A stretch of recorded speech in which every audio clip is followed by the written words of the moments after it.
Hi guys, I am Saroj Kumar Sharma. स्वागत है आपका मेरे यूट्यूब चैनल पर। गाइस, आज हम लोग क्लास 11th एनसीईआरटी मैथमेटिक्स के समुच्चय सिद्धांत चैप्टर का दूसरा एक्सरसाइज पढ़ेंगे।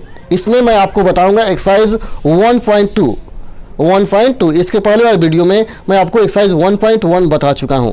तो चलिए हम लोग ज़्यादा समय बर्बाद नहीं करते हैं, एक्सरसाइज 1.2 के सारे प्रश्नों को देख लेते हैं। और आपको एक बात मैं बता देना चाहता हूं कि यदि आप इस चैनल पर नए हैं तो आप इस चैनल को जरूर सब्सक्राइब कर लें, क्योंकि इस चैनल के माध्यम से आपके सभी विषयों की पढ़ाई बहुत ही बढ़िया तरीका से हो जाएगा। चलिए तो हम लोग वीडियो शुरू करते हैं।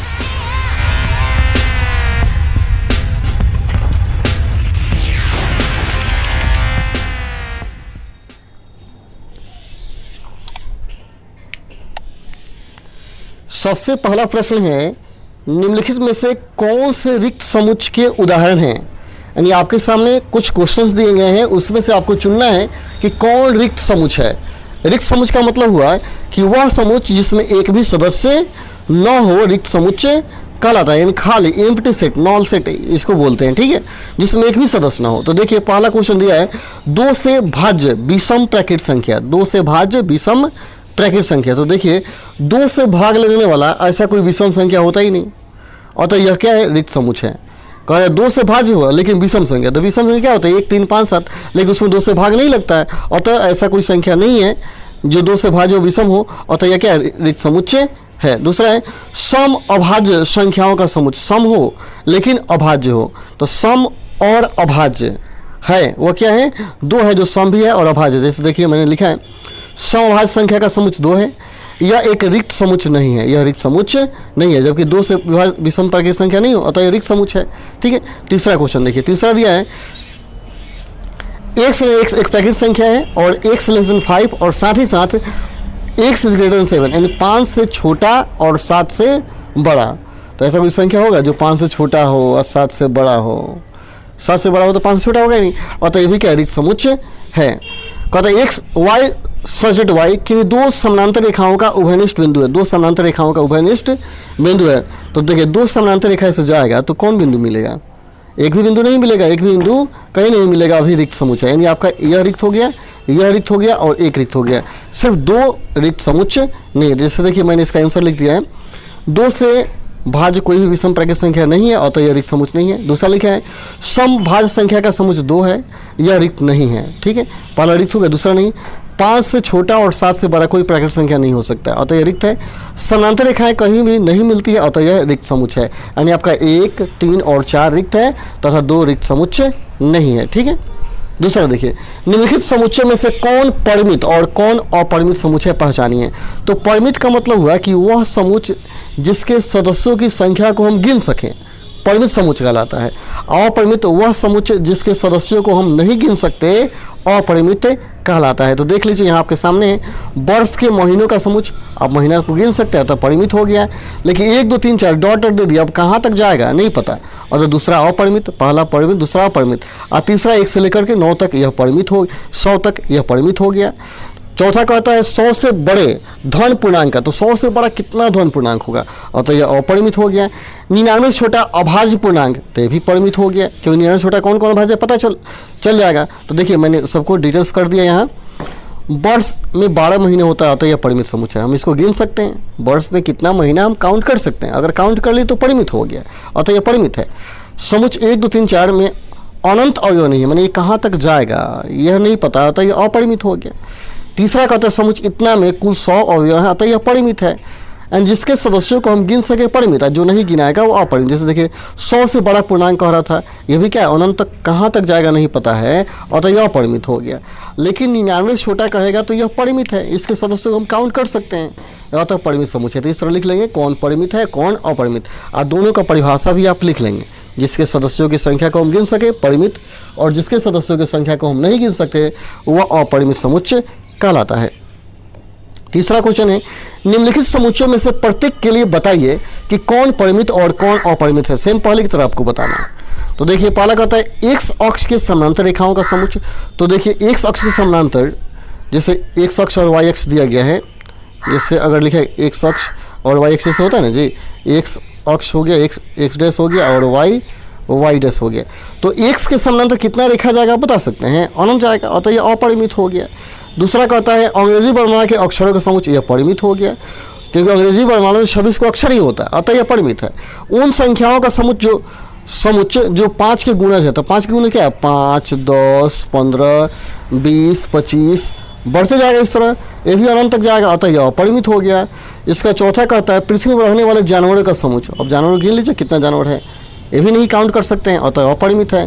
मूल बिंदु 0 से होकर जाने वाले वृत्तों का समुच्चय। अब एक मूल बिंदु दिया गया है और इस बिंदु से कितना वृत्त जाएगा आप इसको काउंट नहीं कर सकते, अतः यह अपरिमित हो गया। ठीक है, जिसको हम नहीं गिन सकते अपरिमित है। तो कौन हो गया, यह अपरिमित हो गया। 1 नंबर अपरिमित है, 2 परिमित है, 3 नंबर अपरिमित है, 4 अपरिमित है और 5 अपरिमित है। ठीक है, देखिए इसको मैंने डिटेल्स यहाँ कर दिया है, देख लीजिएगा। एक से समानांतर अनंत रेखाएं खींची जा सकती है, अतः यह एक अपरिमित समुच्चय है। दूसरा, अंग्रेजी वर्णमाला में कुल 26 अक्षर होते हैं, अतः इन अक्षरों को के वर्णमाला समुच्चय को हम गिन सकते हैं, अतः यह परिमित है। 5 के गुणज 5, 10, 15 बहुत सारे हो सकते हैं, यह अपरिमित है। पृथ्वी रहने वाले जानवर को हम नहीं गिन सकते, पृथ्वी रहने वाले जानवरों का समुच्चय परिमित होगा। नहीं, जानवर रहने, ये गलत कर रहा है, यह अपरिमित है। मूल बिंदु को केंद्र मानकर अनंत वृत्त खींचे जा सकते हैं, अतः यह अपरिमित होगा। इसमें देखिए एक बात आपको बताते हैं, पृथ्वी पर रहने वाले जानवरों का समुच्चय यह परिमित लिखा गया है। क्यों लिखा है मैं आपको बता रहे हैं कारण। परिमित लिखने का वजह है यदि जानवरों स्पेसिफाइड कर देता है जानवरों की संख्या को, जैसे गाय की संख्या को स्पेसिफाइड कर दे। अगर जीव विज्ञान हम पढ़ें तो हम देखते हैं कि उसमें जानवरों को काउंट करके बताया है कि इस धरती पर कितनी प्रजातियां किस जाति की है, उसको देखते हुए क्या किया है, परिमित मान लिया है। लेकिन अगर देखा जाए तो इसकी संख्या को गिनना असंभव है। आप देख लीजिए, अपने सेंसर लगाइए, लेकिन ये अपरिमित ही है। ओके, अगला निम्नलिखित में बताइए कि ए बराबर बी है अथवा नहीं, यानी किसमें ए और बी बराबर है, देख लीजिए, ये आपको बताना है। तो ए और बी बराबर होने का अर्थ है कि जिस समुच्चय में सदस्यों की संख्या बराबर हो वह क्या है, बराबर समुच्चय है। तो ए में देखिए ए बी सी ऐसा दिया गया है, तो इसमें ए बी सी दोनों बराबर है, और तो ये क्या है, बराबर है। पहला ए और बी बराबर है, पहला बराबर है। दूसरा कहता है 4, 8 बड़े, 4, 8 इसमें बराबर नहीं है, इसमें 16 है लेकिन इसमें 16 भी है, लेकिन 12 इसमें है लेकिन इसमें 12 नहीं है। 2 बराबर नहीं है, लेकिन पहला में ए बराबर बी है। दूसरा देखिए 2, 4, 6, 8, 10 दिया है। धन सम धन पूर्णांक जो 10 से छोटा तो और 10 के बराबर, और तो ये बराबर है क्योंकि सम कह रहा है, तो 2, 4, 6, 8 10 ही होगा, और तो 3 नंबर भी बराबर है, 1 बराबर 3 बराबर। चौथा देखिए कहता है 10 का गुणज है और 10 भी 15। अब देखिए 10 का गुणज क्या होता है, 10, 20, 30, 40 आता है, लेकिन इसमें क्या दिया, बी में 10, 15, 5 का गुणज दे दिया। यानी कहने का अर्थ है यह बराबर नहीं है, यह तो 10, 20, 30, 40 आएगा। ठीक है, तो देख लीजिए मैंने इसको हम क्या किया, लिख दिया इधर आंसर, आप देख लीजिए। कहता है ए और बी दोनों समुच्चय के अवयव ए बी सी डी हैं, अतः ए बराबर बी। प्रथम क्या है, बराबर है। दूसरा कहता है ए में 12 अवयव हैं परंतु बी में 12 नहीं है, अतः ए नॉट इक्वल टू बी। 3 में कहते हैं और भी दोनों समुच्चय के अवयव 2, 4, 6, 8 और बराबर है, अतः बराबर है। लेकिन 4 में देखिए बराबर नहीं है, मैंने इसको स्पष्ट कर देखिए 5, 15, 20, 25 आता है जो कि नहीं आ रहा है, यह बराबर नहीं है। अब ध्यान से देख लेंगे। 5वां कहता है क्या निम्नलिखित समुच्चय युग्म समान है, कारण सहित बताइए। सेम इसे भी चुनना है, क्या यह बराबर हैं।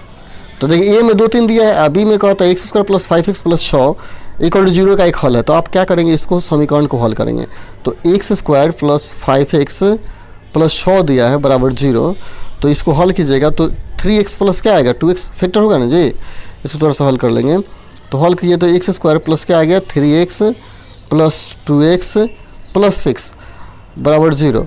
तो कितना आ गया, x कॉमन लीजिए तो x + 3 आ गया, 2 कॉमन ले लीजिए तो x प्लस क्या हो गया, 3 आ गया बराबर 0।